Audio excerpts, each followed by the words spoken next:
윤석열의 아내 김건희의 도이치모터스 주가 조작 의혹 다들 기억하실 겁니다. 도이치모터스의 권오수 회장이 주가 조작을 했는데 거기에 윤석열의 아내 김건희가 연루되어 있다라는 그러한 의혹이죠.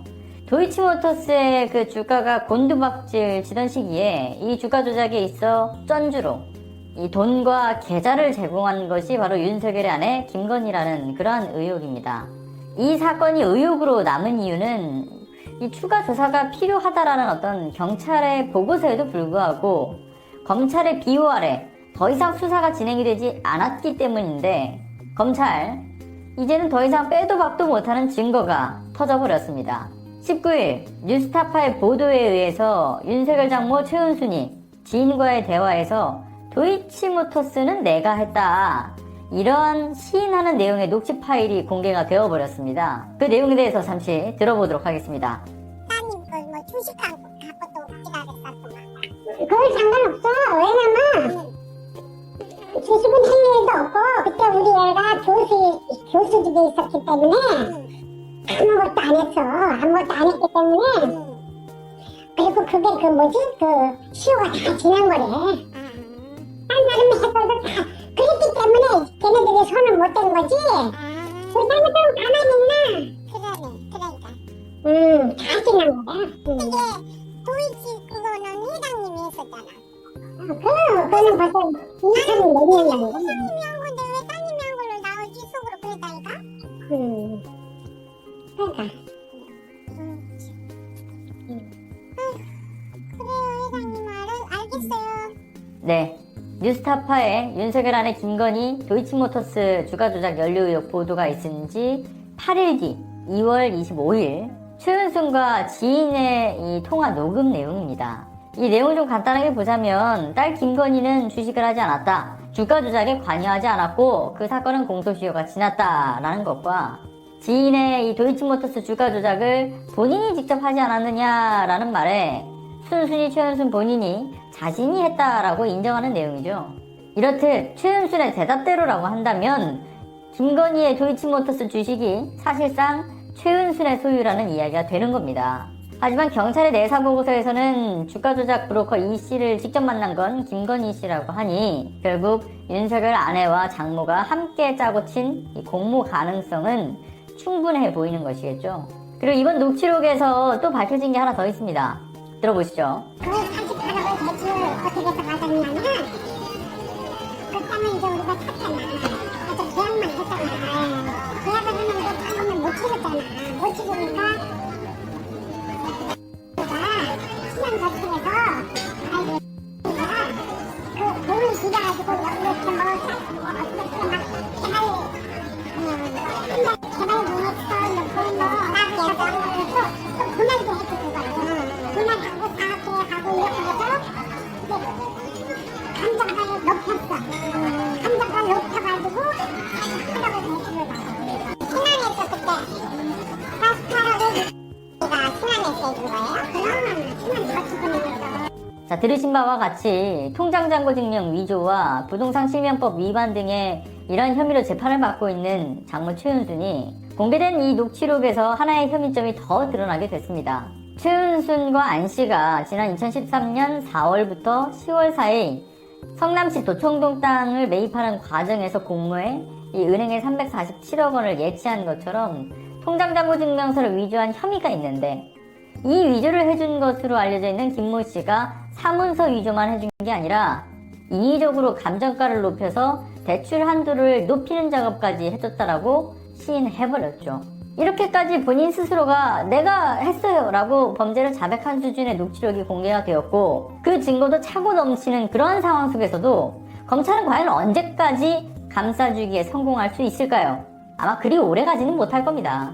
민주당도 움직이기 시작했거든요. 지난 20일 민주당도 드디어 윤석열과 그 일가에 대한 논평을 내기 시작했습니다. 조국 전 장관 일가 수사와 같은 역량과 의지의 수사를 보여라. 그리고 윤석열 본인이 숱하게 외쳤던 법과 원칙이 바로 서도록 하라. 이러한 목소리를 내기 시작했죠. 최근 민주당의 김한규 법률대변인 논평 때는 선택적 정의가 아닌 보편적 정의를 보여달라고 일가를 했고 20일 신영대 민주당 대변인 논평 때는요.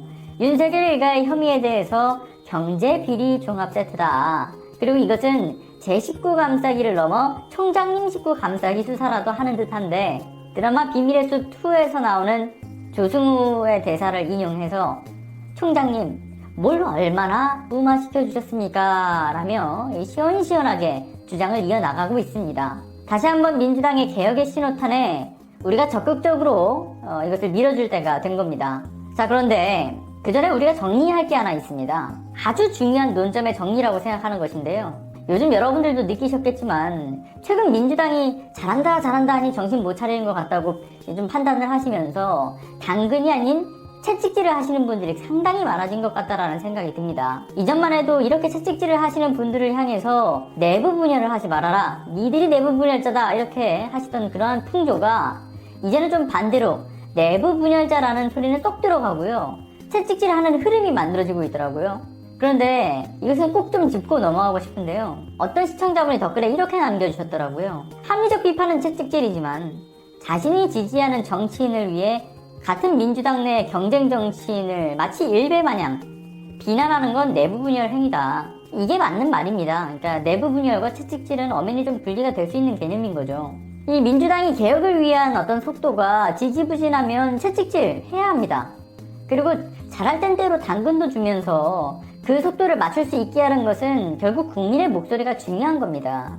그리고 정말 당연한 소리겠지만 국민을 대변하는 정치를 하게 만들려면 그만큼 국민들의 정치 참여가 많아져야만 가능한 일들입니다. 그런데 여전히 정치에 관심 있는 소수의 인원들이 이 정치인들 곁에 모이니 결국 국민을 대변하는 정치가 아니라 일부 소수를 대변하는 정치로 변질되는 것은 당연한 거겠죠.